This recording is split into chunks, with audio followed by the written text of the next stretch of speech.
Dia pandangi wajah Om Hendra kan. Senyum dia. Kamu ini orang baik. Wajahmu ganteng. Mau gak kamu jadi suamiku yang ketujuh? Hey, wassalamualaikum warahmatullahi wabarakatuh. Terima kasih sudah klik video ini. Jumpa lagi sama aku di malam ini, Wak. Kali ini giliran nih aku akan membawakan kisah horor Wak part 313. Nah, KHW kali ini tuh datang dari area wahana permainan, Wak. Tepatnya pasar malam keliling yang kita kenal sangat menyenangkan dan penuh dengan kerlap-kerlip lampu, ya kan. Tapi siapa sangka di balik suasana meriah itu ternyata menyimpan satu kejadian ganjil yang dialami langsung oleh Wawa dan juga keluarganya, si pemilik wahana. Gangguannya makin hari makin intens, Wak, dan juga menjadi sumber ketakutan yang sulit dijelaskan sama logika. Bahkan beberapa orang tuh sampai percaya ada sesuatu yang ikut pindah setiap kali wahana ini bergeser ke kota lain. Nah, penasaran gimana kisah selengkapnya? Jadi tanpa berlama-lama kita langsung masuk aja ke ceritanya. Mantap, cekiran.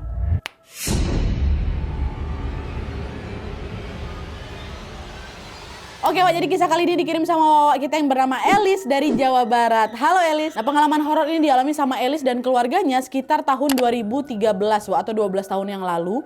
Sedikit informasi aja, Elis ini adalah anak sulung dari dua bersaudara. Ayahnya ini bernama Pak Ucup dan ibunya bernama Bu Lilis.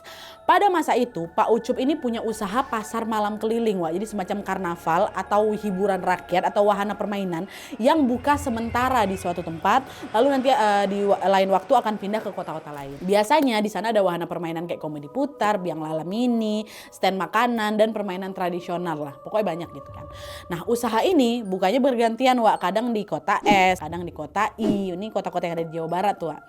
Nah, sementara Ibu Lilis selalu setia untuk ikut sama suaminya kemanapun dia pergi. Jadi bapaknya Wawa ini punya usaha wahana bermain, pasar malam gitu kan.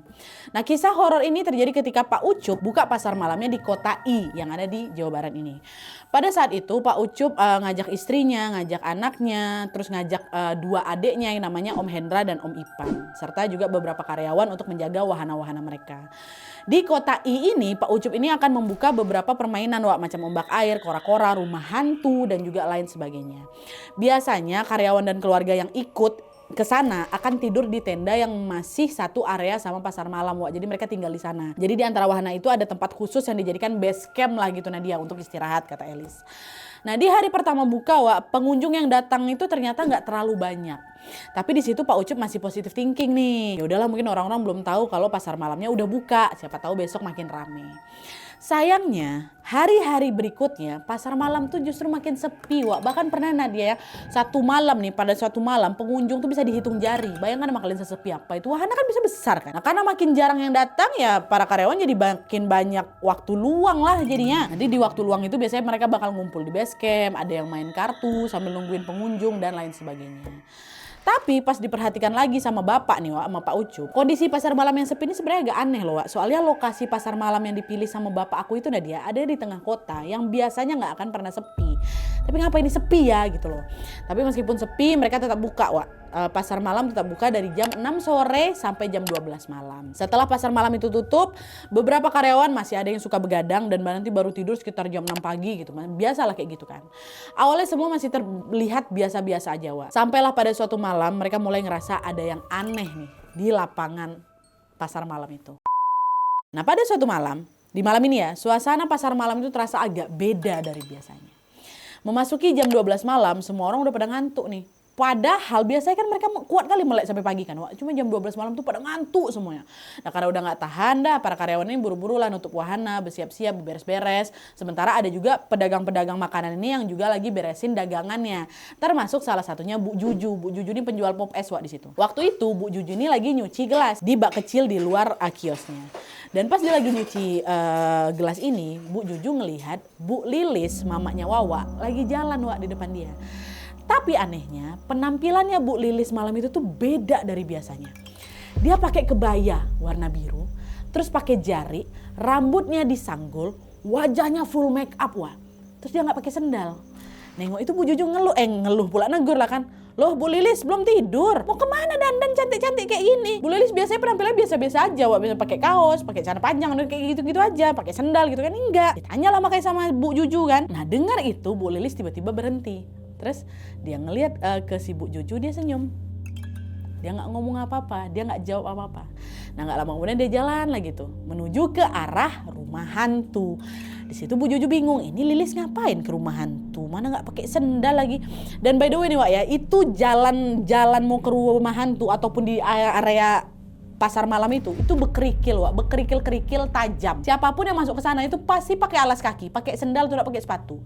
Ini ngapa? Dia dandannya kayak gitu tengah malam, nggak pakai alas kaki, apa nggak sakit itu kakinya ya kan? Tapi udah Bu Juju nggak begitu ngambil pusing, dia langsung lah beres-beres lagi, masuk ke tenda, beresin tenda dan lain sebagainya. Istirahat lah ini Bu Juju kan. Besok paginya karyawan pasar malam itu kembalilah beraktivitas seperti biasa. Sekitar jam 12 siang mereka rame-rame makan siang tuh di warung yang memang gak begitu jauh dari lapangan ini. Nah di warung itu ada Bu Lilis, ada Elis, ada Pak Ucup ya kan. Nah lagi makan tuh mereka. Waktu lagi makan Bu Juju datang ke warung tuh. Terus nyeletuk lah Bu Juju. Bu Lilis semalam mau kemana? Saya nyapa kok gak dijawab. Hah? Tadi malam? Jam berapa Bu? Jam 12-an lah itu waktu orang udah siap-siap mau tutup. Hah? Jam 12? Saya jam 10 udah tidur Bu. Salah tengok ibu tuh mungkin. Hah? Masa iya? Itu beneran Bu Lilis kok. Cuman emang nggak beda. Ibu pakai kebaya. Terus jalan ke rumah hantu. Apa pula pakai kebaya? Ngada-ngada aja ibu nih. Dibilang tadi malam saya udah tidur. Tanyalah ini sama si Alis. Lagian selama ini saya nggak pernah pakai kebaya. Entah mungkin untuk kawin terakhir tuh saya pakai kebaya. Habis itu nggak pernah lagi katanya. Iya juga sih, makanya juga saya heran ngapain kamu pakai kebaya gitu. Mungkin salah lihat ibu tuh gitu. Kata Bu Lilis Wak. Dari situ Bu Juju cuma diam aja. Cuman dia sempat ngebatin. Apa aku salah tengok kali ya? Tapi masa sih? Orang wajahnya persis Bu Lilis kok. Nah, meski ngerasa janggal di situ, Bu Juju memilih untuk melupakan kejadian itu dan lanjut makan siang juga kan. Sampai selesai. Nah di malam harinya, ini masih di hari yang sama nih Wak ya. Malam harinya pasar malam buka lagi lah kan. Cuman untungnya malam itu mereka nggak gampang ngantuk Wak macam malam kemarin. Malam kemarin tuh jam 12 pada ngantuk semuanya. Dia tuh macam nggak mungkin kayak gitu tuh loh. Tumben-tumbennya mas-mas abang-abang di sana tuh jam 12 udah tidur, udah pada ngantuk. Cuman di malam berikutnya udah nggak ngantuk lagi. Pengunjung adalah datang tapi nggak rame nah dia. Nah setelah pengunjung ini pulang, semua karyawan pun langsung bubar lah itu. Ada yang lagi beresin wahananya, ada yang makan, ada juga yang ngerokok sambil main kartu lagi. Nah waktu itu Elis ini lagi ngelamun Wak di dekat wahana Ombak Banyung. Gak jauh dari tempat dia duduk ada Om Toto. Ini karyawan bapaknya nih lagi benerin lampu. Nah pas lagi ngelamun ini tiba-tiba Elis itu dengar ada perempuan nangis dari arah rumah hantu. Awalnya Elis pikir dia salah dengar Wak. Tapi makin diacuhin suara itu kedengaran makin jelas lagi. Dan lama-lama berubah jadi macam orang nyinden pakai mikrofon. Bayangkan sama kalian keras apa, sejelas apa itu kan. Nah karena suaranya makin jelas, Elis nanya lah sama Om Toto kan. Om, itu tumben kok di rumah hantu ada orang nyinden. Biasanya gak pernah pakai sound itu Om. Dan itu bukan udah tutup ya? Hah? Suara nyinden? Enggak ada. Di sana tuh cuma ada Kang Andi tuh. Orang lagi main kartu. Kata si Om Toto. Nah terus tadi yang nyanyi siapa ya Om ya? Masa Om gak dengar? Sejelas itu loh macam pakai mic. Aku gak dengar apa-apa kok. Salah dengar kamu tuh. Udahlah sanalah tidur kata si Om Toto. Nah di situ Elis enggak ada tadi suaranya. Pengen kali aku nyanggah nah dia. Karena memang sejelas itu. Tapi karena dia malas debat dah dia baliklah ke base camp. Dia gak bilang apa-apa nih. Besok harinya nih, udah siang nih ya. Elis sama beberapa karyawan lagi duduk-duduk di bawah pohon mangga yang ada di belakang rumah hantu. Mau nyari angin, karena nggak tahu nah di hari itu ya tumben kali base camp tuh panas sekali rasanya. Duduk lah mereka belakang sana. Nah di sana mereka duduk-duduk sambil bercanda, sambil ngobrol-ngobrol apa segala macam. Kan belum buka pasar malam nih. Nah di tengah candaan itu Bu Lilis datang, Mama Ewawa datang langsung duduk lah dia di sebelahnya si Elis. Nggak ada disapa ya kami sama sekali Nadia, nggak ada, duduk ya langsung. Elis sempat agak heran tuh karena biasanya mama aku tuh cerewet banyak pokoknya mana gitu-gitulah kan. Ini nggak pernah ya mama aku diam kayak gitu. Terus selama kami ngobrol itu juga mama diam, nggak ada nanggepin kami bercanda, nggak ada pokoknya diam ya mama. Kayak gitu. Gimana aku mikir gini, mungkin mama capek kali ya, lagi banyak pikiran. Kan juga pasar malam nih sepi beberapa hari terakhir ini kan. Nah, lanjut ngobrol lagi lah sama yang lain-lain kan. Sampai sore, Wak. Sampai sore. Nah, setelah duduk di sana cukup lama, Elis udah siap-siap mau balik ke base camp, mau siap-siap nih. Tapi, sebelum balik, dia nengok bapaknya, Pak Ucup, jalan ke pohon mangga di tempat dia lagi nongkrong tuh lah. Jalan sambil bawa sajen. Elis nanya, Pak, apa nih? Buat apa? Gak apa-apa. Mumpung ini lagi malam Jumat Kliwon. Siapa tahu kalau Bapak Bakar ini rame nih pasar malam kita. Kata gitu. Sebenarnya situ aku mau protes Nadia. Iya sih, tapi nggak usah lah pakai sesajen Pak. Mending kalau rame pengunjung. Tapi kalau yang rame nanti malah hantu-hantu gimana? Ini pancing sama sajen. Tapi kalimat itu cuma aku bilang dalam hati aja, Nadia nggak berani juga aku apain kan. Untuk urusan kayak gini aku malas ikut campur jujur Nat, kata si Elis. Baik bagi si Elis ini Wak, selama itu nggak mengganggu dia ya udah aku nggak perlu ngambil pusing. Tapi ternyata sikap cuek itu malah jadi awal dari datangnya pertanda buruk Wak. Karena sesajen yang dibakar di bawah pohon mangga sore itu betulan memicu datangnya gangguan mistis yang jauh lebih lebih seram lagi. Nah selesai naruh sesajen, Pak Ucup balik ke base camp kan, bareng sama si Elis dan istrinya Bu Lilis. Di sini Bu Lilis ini masih cuek kok ya, masih diam aja, masih kayak tadi, nggak ada ngomong sepatah kata apapun aja. Dari siang, dari aku duduk sampai kami base camp dia diam aja. Nah pas udah masuk maghrib nih, udah masuk azan maghrib, Bu Lilis tiba-tiba keluar dari base camp ngedatangin Om Ipan, adiknya Pak Ucup tadi loh, adik iparnya. Datangin Om Ipan ini lagi nungguin pengunjung di dekat rumah hantu. Nah tiba-tiba Bu Lilis nih ngomong, Ipan, coba kamu lihat ke atas genteng rumah hantu nih. Di situ ada aku loh, katanya. Apa sih teh? Jangan aneh-aneh. Malam Jumat ini teh. Nah, justru karena malam Jumat, coba kamu lihat ke sana. Nggak mau aku. Apalah teteh nih. Di situ Om Ipan udah agak takut tuh sebenarnya. Tiba-tiba kakaknya nanya kayak gitu kan. Mungkin karena kesal ditolak sama si Om Ipan, Bu Lilis jalan. Pergi dia ninggalin Om Ipan, lanjut ngedatangin Om Hendra. Om Hendra ini siapa? Adiknya Wawa pula. Adiknya Pak Ucup satu lagi, omnya Wawa. Datengin. Waktu itu si Om Hendra ini lagi duduk di wahana kincir air. Sama kayak tadi Wak, Bu Lilis juga ngomong, Hendra, coba kamu lihat ke atas itu. Ada apa di sana? Dia nunjuk ke rumah hantu Wak, senyum dia. Tuh, lihatlah, katanya gitu kan. Nah berbeda dari Om Ipan yang nolak Wak, Om Hendra nurut di situ. Dia tengoklah ke atas rumah hantu tuh kan. Dan waktu dia dongak, di situ Om Ipan ini lihat ada perempuan berkebaya biru lagi duduk santai Wak, diuncang-uncangnya kakinya di atas rumah hantu itu. Rumah hantu tuh Wak ya, atasnya tuh bukan genteng yang jangan dipikirkan genteng kuat. Itu tuh atapnya tipis sekali, bukan atap betulan, macam styrofoam ditaruh sama bapakku. Styrofoam tipis Wak, untuk dekorasi aja. Logikanya kalau orang duduk di situ itu harusnya pasti jatuh, nggak akan kuat itu ngapain orang. Om Hendra pun tahu, makanya dia apa nih? Om Hendra langsung diam Wak, dia nggak bisa ngomong apa-apa tuh. Terus Bu Lilis nih ngomong lagi, gimana? Ada lihat? Itu aku lah, katanya Wak. Setelah ngomong itu Bu Lilis ketawa. Langsung dia pergi ninggalin Om Hendra. Om Hendra, hah? Ih, masih ada dia. Aduh merinding aku. Terus lagi dia ketawa. Ya, tapi waktu itu Bu Lilis gak pakai kebaya apa enggak. Jalan dia. Aduh masih ada. Dan pas Om Hendra lagi bengong, lagi kebingungan itu Wak, tiba-tiba satu persatu pengunjung mulai datang. Awalnya cuma 1-2 orang aja dia. Tapi lama-lama makin banyak, berkelompok-kelompok makin banyak, datang lagi. Seketika suasana pasar malam tuh rame serame-ramenya. Langsung rame. Meskipun ya kelihatannya untung ya kan, tapi keramaian tuh malah bikin aku agak mikir, Nat. Kok tumben bisa rame kayak gini? Bukan malam Minggu, yang ada malam Jumat Kliwon pula ya kan. Kok tumben rame? Apa gara-gara bapak naruh sajen tadi siang ya? Tapi entah apalah alasannya, yang jelas nggak bisa dipungkiri. Aku sama orang-orang di pasar malam waktu itu, karyawan-karyawan, mama bapak aku, nah dia semuanya itu pada senang kali. Soalnya kan kalau pengunjung rame otomatis duit kami makin rame juga lah, makin banyak juga lah. Udah nggak kering kerontang macam malam-malam sebelumnya ya kan. Senang juga kami nanya. Udahlah, akhirnya mereka pun dengan sigap langsung menjalankan tugas masing-masing di booth masing-masing. Nah di saat semua orang ini lagi pada sibuk jaga wahana nih kan, jaga semua jualan apa segala macam, Bu Lilis balik berperilaku aneh Wak. Sepanjang pasar malam itu dibuka di malam Jumat Kliwon ini, Bu Lilis malah jalan kaki ngelilingin wahana kincir air sampai ke rumah hantu berkali-kali. Tapi macam orang linglung Wak. Keliling-keliling gitu. Bahkan ya ketika pengunjung ini udah pulang, Bu Lilis tetap masih muter-muter itu. Dan dia baru berhenti jam 12 malam tank. Yang lain nih waktu sebelum tutup ya, yang lain nggak, ini ngapain nih mama kayak gini, ini ngapain Bu Lilis? Ya Bu silakan sama. Kenapa dia kayak gitu-gitu?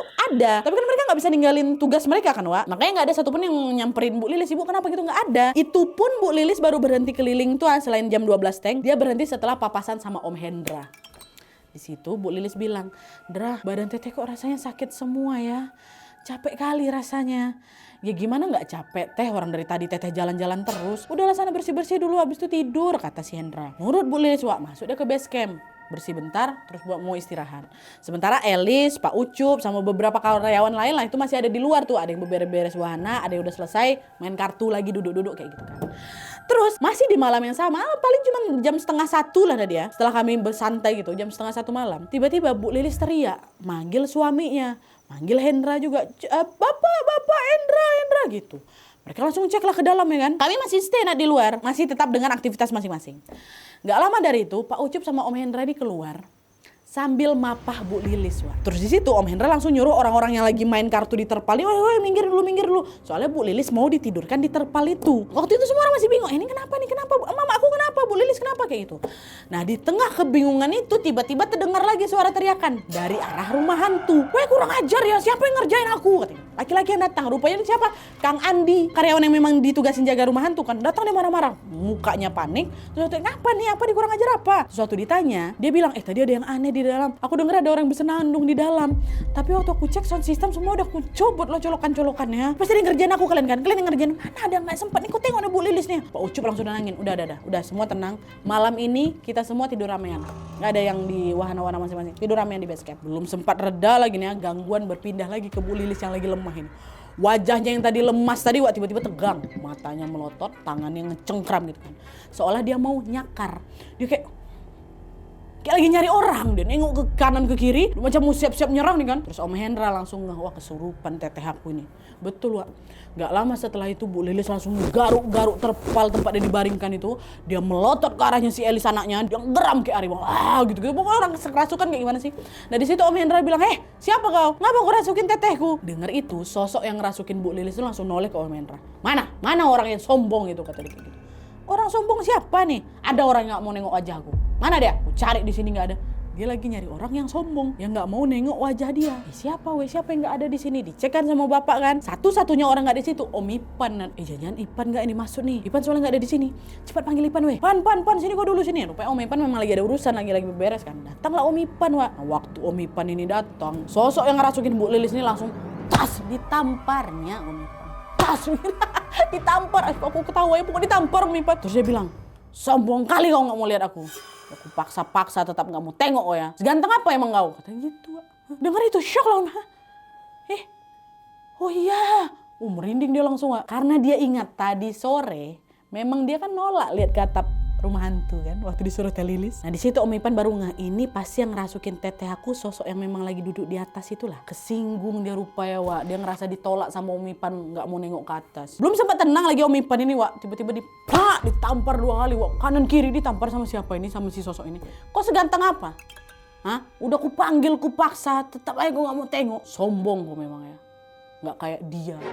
Dia ngelus dadanya Om Hendra Wak. Om Hendra diam nih. Apa pula aku? Cuma dia berusaha tenang tuh Wak. Meski wajahnya udah mulai tegang nih, cuma dia tenang. Oke. Oh aku tahu nih dia siapa. Pelan-pelan Om Hendra coba ngajak ngomong lah. Kenapa kamu gangguin kami? Terus kenapa kamu nyerupain kakakku? Kenapa? Namaku Sayem. Rumahku ada di pohon itu. Katanya. Sambil nunjuk pohon mangga dekat belakang rumah tangan tuh. Sudah pandangi wajah Om Hendra kan. Senyum dia. Kamu ini orang baik, wajahmu ganteng. Mau nggak kamu jadi suamiku yang ke-7? Kata dia. Ke-7? Kaget, shock Om Hendra lemah itu kan. Cuman dia berusaha hati-hati menjawab supaya Sayem nih nggak kesinggung. Ke-7? Bisa aja kamu nih. Udah, gini, kita memang berdampingan, tapi jangan ganggu ya. Kita beda alam, kata Om Hendra. Hati deg-degan itu. Tapi meskipun udah ditolak, Sayem tetap kekeh Wak. Dia ngerayu Om Hendra terus kan, dirayu-rayunya. Bahkan dia juga ngomong Alis kan juga lihat di situ. Kalau kamu mau nikah sama aku, kamu tinggal gali tanah di dekat pohon mangga itu. Aku akan taruh emas terus di sana. Tapi untung Om Hendra nggak mau. Dia tetap nolak dengan halus. Dan karena gagal meyakinkan Om Hendra, Sayem akhirnya mau keluar tuh Wak, dari tubuhnya Bu Lilis setelah dipujuk sama Om Hendra kan. Sekitar jam 4 pagi baru sadar mamaku. Jam 4 pagi. Tepat setelah Sayem itu keluar, Bu Lilis langsung pingsan dan nggak sadar-sadar. Nah khawatir sama kondisi istrinya, Pak Ucup pun akhirnya meminta semua orang untuk jagain Bu Lilis dan jangan tidur sampai pagi tiba gitu kan. Nah, setelah pagi datang, Pak Ucup dan semua karyawan yang begadang tadi malam buat ngejagain Bu Lilis ini langsung tidur gara-gara kecapean ya kan. Nah siang harinya mereka bangun. Sementara Bu Lilis sudah bangun cuman masih lemes kayak gitu lah. Diceritain juga semua kejadiannya sama Elis kan di paginya. Udah setelah semuanya bangun, hari itu juga di siang menjelang sore itu juga mereka langsung ngebongkar wahana permainan Wak. Untuk apa? Untuk pindah ke tempat lain lagi. Nah, ide ini datang dari si pemilik, dari Pak Ucup sendiri, karena udahlah jangan di sini juga sepi. Istriku juga digangguin sama Sayem. Mendingan udah kita pindah aja lah gitu kan. Nah, udah semua sepakat lah kan ngikut bos. Setelah semua tenda dibongkar, mereka buru-buru pergi dan tempat itu udah di blacklist sama mereka. Udah kami nggak mau buka lagi di sini gitu kan. Tapi sebelum pergi, Pak Ucup ini sempat dapat cerita tentang sosok Sayem dan juga sejarah dari lapangan pasar malam ini, Wak. Menurut informasi warga lokal, lapangan itu dulunya adalah bekas kolam renang punya pihak swasta. Tapi entah karena kurang promosi atau alasan lainnya, kolam renang ini sepi dan akhirnya bangkrut. Terus setelah bangkrut, tempat itu pun dibangun lagi, Wak, jadi stadion pentas seni yang rutin menggelar pertunjukan wayang, pertunjukan sinden, dan juga kesenian lainnya hampir setiap malam. Cuman seiring berjalannya waktu, stadionnya juga berangsur-angsur sepi. Udah mulai banyak tuh ditinggalin banyak orang, Wak. Nah, karena itu stadion ini pun dirobohkan. Dijadikanlah lapangan buat fasilitas umum yang sesekali disewakan sama mereka. Itulah kenapa Pak Ucup pun bisa nyewa lapangan itu untuk bisa dijadikan pasar malam gitu. Nah, selain cerita tentang sejarah tempat itu, Wak, Pak Ucup ini juga dapat informasi soal latar belakang Sayem. Jadi kata bapak aku Nadia, sosok Sayem ini dulunya sinden yang sering pentas di stadion itu. Makanya tadi dia sempat bilang rumahnya ada di Pohon Mangga. Soalnya dari awal dia memang udah ada di sana, Wak. Dan menurut desas-desus yang beredar, dulunya Sayem ini dikenal sebagai pesinden yang cantik kali, Wak, yang digilai banyak laki-laki. Bahkan katanya dia ini sering juga dimanfaatkan pesonanya untuk meluluhkan hati para lelaki sampai-sampai dia nikah 6 kali. Ya, itulah makanya tadi Sayem sempat bilang kan, dia pengen jadiin Om Hendra suaminya yang ke-7. Setelah dengar cerita tentang Sayem ini, Pak Ucup makin mantap lagi lah untuk pindah dari sana. Sudahlah dia sepi, rupanya kayak gini juga gitu loh. Dibanding nanti dia ngeganggu istri aku, ngeganggu adik aku, mending cabut. Tapi rupanya Nat, kata Anis, meskipun kami udah pindah, sosok Sayem ini tetap ngikutin mereka, terutama ngikutin Bu Lilis. Elis sendiri juga udah pernah beberapa kali ditampakin loh, Wak, sama sosok Sayem ini, sosok yang menyerupai ibunya. Tiap kali muncul dia selalu pakai itulah tadi, kebaya biru, rambutnya disanggul, aduh, wajahnya persis sekali sama mamaku Nat. Persis, aku pernah lihat. Jadi Sayem ini betul-betul menyerupai wajahnya Bu Lilis, Wak. Awalnya Elis sama keluarganya bingung kan, ini kenapa lah ini Sayem ini nggak mau pergi, ngapa dia malah ikut kita, malah ikut ke rumah juga loh. Nah, setelah ditelusuri ternyata alasan Sayem ini ngikut Bu Lilis bukan tanpa sebab, Wak. Di suatu kesempatan, Sayem ini pernah bilang kalau dia ini ngerasa Bu Lilis tuh punya energi yang mirip sama dia. Karena dulunya Bu Lilis juga pesinden. Jadi sama-sama sering manggung, sama-sama sering nyanyi dan lain sebagainya. Sama-sama dilihat banyak orang. Itu yang bikin Sayem ini makin ngerasa lengket gitu loh sama Bu Lilis. Udah beberapa kali udah kami coba ngusir Sayem ini, tapi gak pernah berhasil. Usir bentar, abis itu dia datang lagi. Entah karena keinginannya belum terpenuhi, atau karena dia memang menganggap mama aku sebagai teman sejiwanya yang bisa mungkin ngerti dia. Cuman waktu itu dia sempat bilang juga, dia mau ngejaga Bu Lilis, menjaga Bu Lilis dari sosok-sosok gaib yang kurang baik lah kayak gitu. Tapi memang dibuktikan, Nat, kalau misalnya diingat dari awal dia datang kan dia nggak pernah yang ngapa-ngapain gitu kan, dia cuma keselnya sama Om Ipan itu aja. Tapi abis itu udah dia cuma ngeliatin wujudnya, kadang-kadang dia cuma kadang-kadang nyanyi ya kayak gitu, nggak pernah digangguin yang kayak gimana-gimana gitu loh. Cuma muncul sekelebat, kadang aku nengok dia duduk, berdiri, lewat gitu aja. Jadi nggak bikin Eli sama yang lainnya takut berlebihan lah. Dah nih. Cuman dibalik semua gangguan itu, ini nggak tahu cocokologi apa kayak gimana Nat ya. Cuman ini informasi yang dikasih tahu sama Elis. Sejak kejadian itu, Om Hendra yang ditaksir sama Sayem tadi, Wak, belum nikah sampai sekarang. Umurnya sekarang udah 45 tahun. Kata Elis, setiap kali Om Hendra ini berusaha buat ngedeketin cewek nih, Wak, ya dia selalu macam, dia kayak udah pede nih kan. Cuma waktu dia datang, dia nervous, dia gemeteran. Ujungnya nggak jadi dekat. Dulu nggak kayak gitu Om Hendra, seingat aku Nadia. Dia nggak pernah nervous, dia nggak pernah gemeteran dekat cewek, apa sih aku nggak tahu. Tapi setelah kejadian itu dia jadi nervousan. Entah memang dia jadi gampang nervous atau ada campur tangan Sayem di sini, ya wallahu alam bisawab. Kita doakan saja semoga Om Hendra bisa segera menemukan tambatan hatinya dan juga berjodoh sampai maut memisahkan. Amin ya rabbal alamin.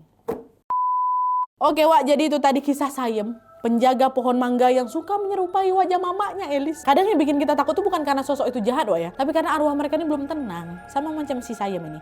Entah apa yang bikin dia nggak tenang, tapi dengan dia merasuki dan terus nempel ke Bu Lilis, bisa jadi aja dia ini punya sesuatu atau punya suatu harapan yang nggak pernah kesampaian. Tapi terlepas dari apapun itu, semoga Sayem bisa tenang di alam sana. Jangan ganggu Om Hendra, jangan ganggu mama lagi.